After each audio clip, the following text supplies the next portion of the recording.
అప్పులు తీర్చేందుకు ఆస్తులు వేలం వేయాలని మదర్ డైరీ పాలకవర్గం నిర్ణయించింది. నల్గొండ రంగారెడ్డి పాల ఉత్పత్తిదారుల సంఘం నార్మూల్ సర్వసభ్య సమావేశంలో ఈ మేరకు తీర్మానించారు. డైరీ సమర్థ నిర్వహణ, ఇతర ఆదాయ మార్గాలు అన్వేషించకుండా ఆస్తులు అమ్మేయాలన్న నిర్ణయంపై సొసైటీ సభ్యుల నుంచి తీవ్ర నిరసన వ్యక్తమైంది. నల్గొండ రంగారెడ్డి పాల ఉత్పత్తిదారుల పరస్పర సహాయ సహకార యూనియన్ లిమిటెడ్ మదర్ డైరీకి ఉమ్మడి రాష్ట్రంలోనే ప్రత్యేక గుర్తింపుంది.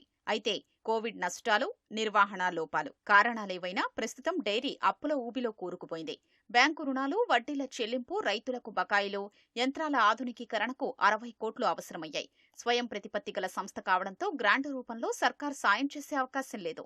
దీంతో నిధుల సమీకరణకు ఆస్తుల్ని విక్రయించాలని పాలకవర్గం నిర్ణయించింది. రంగారెడ్డి జిల్లా హైత్నగర్లోని మదర్ డైరీ ప్రాంగణంలో జరిగిన ప్రత్యేక సర్వసభ్య సమావేశంలో ఈ మేరకు తీర్మానించారు. నల్గొండ జిల్లా చిట్యాల వద్ద ఉన్న 29.36 ఎకరాలు, మిర్యాలగూడ సమీపంలోని ఆళ్ల గడప వద్ద ఎకరంన్నర ఖాళీ స్థలాన్ని విక్రయించాలని నిర్ణయించారు.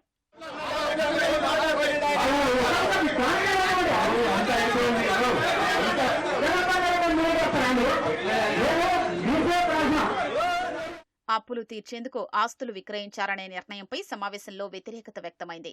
2023-24 ఆర్థిక సంవత్సరం నష్టం విలువ 35 కోట్లు. 4 నెలలుగా పాడి రైతులకు చెల్లించాల్సిన బకాయిలు 22 కోట్ల రూపాయలు. హయత్నగర్ మిల్క్ ప్రాసెసింగ్ యూనిట్లో యంత్రాల మరమ్మతుకు 3 కోట్లు కలిపి 60 కోట్ల రూపాయలు వెచ్చించాల్సి ఉంది. ఇందుకు ఆస్తుల అమ్మకం ఒక్కటే పరిష్కారమని సూచనలు తెలియజేయాలని డైరీ చైర్మన్ ప్రతిపాదించారు. నష్టాలకు నిర్వహణ లోపాలు, అవినీతి అక్రమాలు, ఉద్యోగులు సరిగా పనిచేయకపోవడం, మార్కెటింగ్ లోపాలే ప్రధాన కారణమని పాలకవర్గం డైరెక్టర్లు, సొసైటీల చైర్మన్లు ఆగ్రహం వ్యక్తం చేశారు. చివరకు నిరసనల మధ్య ఈ 2 ప్రాంతాల్లోని ఆస్తులు వేలానికి అంగీకారం తెలియజేస్తూ సంతకాలు చేయాలన్న ప్రతిపాదనపై మెజారిటీ సభ్యులు అంగీకారం తెలిపారు. మెజార్టీ సభ్యులు ఎంతసేపు రైతుల మీద ఇప్పుడు ఒక 60-70 వేల రైతులు పాలు పోస్తున్నారు. మరి వాళ్ళకు జీవనం గడవాలి. రైతులు అచ్చము పాడి మీద ఆధారపడే బతికే వాళ్ళు చాలా మంది ఉన్నారు. మరి వాళ్ళకు 4 బిల్లులు అంటే 2 నెలల నుంచి ఇవ్వకపోతే సంసారం ఏ విధంగా వెళ్తుంది? ఈ సంస్థ ఇట్లనే నడుచుకుంటూ నష్టాల్లో పోతుంటే ఈ రైతుల మీద పడుతుంది ఎఫెక్ట్ అంతా. సంస్థ నడిపించిన వాళ్ళే బాధ్యత అయ్యి ఉంటారు. ఇప్పుడు రైతుల మీదకి నెట్టిర్రు, రైతుల మీదకి ఇంతకుముందు నడిపించిన వాళ్ళు, ఇప్పుడు నడిపించే వాళ్ళు. ఒక రోజు తిననేటినోడు ఇంకొకటి వచ్చి తినరా? గవర్నమెంట్ మారుతూ ఉంటే తింటూనే ఉంటారు. వీడు తినని వాడు వాడు తినని. అది రైతులకు బిల్లులు కావాలని కోరిక, అంతే. ఇక అమ్మకం తప్పదు. ఆస్తుల వేలం వేసిన సొమ్ముతో అప్పులు తీర్చాలనే ప్రతిపాదన నుంచి బయటపడేయాలనే నిర్ణయాన్ని సొసైటీ సభ్యులు తప్పుబట్టారు. మళ్లీ నష్టాలొస్తే సంస్థను మూసేస్తారా అని ప్రశ్నించారు. ఒకవేళ అమ్ముదాం మెజార్టీ తీర్మానం పెట్టి అమ్ముదాం అనుకుంటున్నారు. అమ్మినా సరే భవిష్యత్తులో మళ్ళీ నష్టం వస్తే ఉన్నటువంటి ఆస్తులు ఏమున్నాయి, ఏమమ్ముతారు? అప్పుడు సంస్థ మూతపడే కదా. అది ఒకటి. ఆ మూతపడకుండా ఏం చేయాలనేటువంటిది కొన్ని దిద్దుబాటు చర్యలు చేసుకోమని చెప్పడం జరిగింది. ఆస్తులు అమ్ముకొని ఎవడైనా పని చేస్తాడు, ఎవడైనా చేస్తాడు. చైర్మనే కావాల్సిన అవసరం లేదు. 60 కోట్లు చేతి నడుపురా అంటే ఎవడైనా నడుపుతాడు. ఇప్పుడు అది జరుగుతున్న తంతు.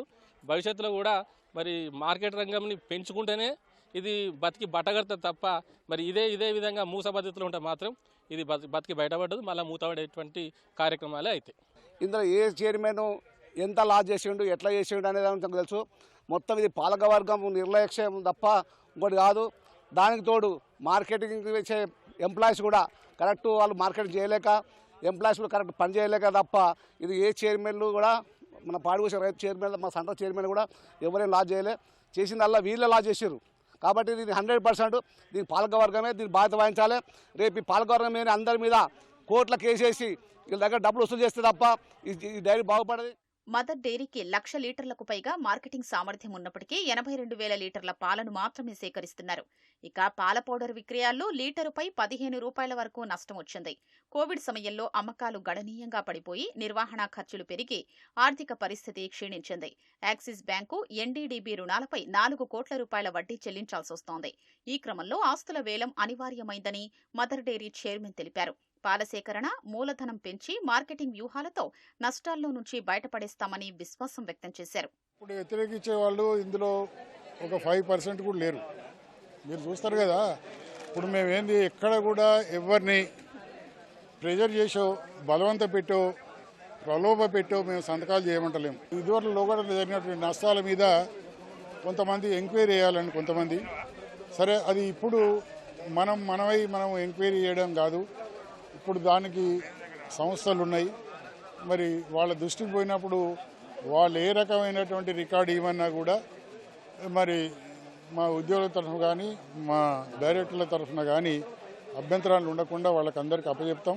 నిర్ముఖమాటంగా నిర్భయంగా కూడా మేము అవన్నీ కూడా బయటపెట్టడానికి సిద్ధంగా ఉన్నాం.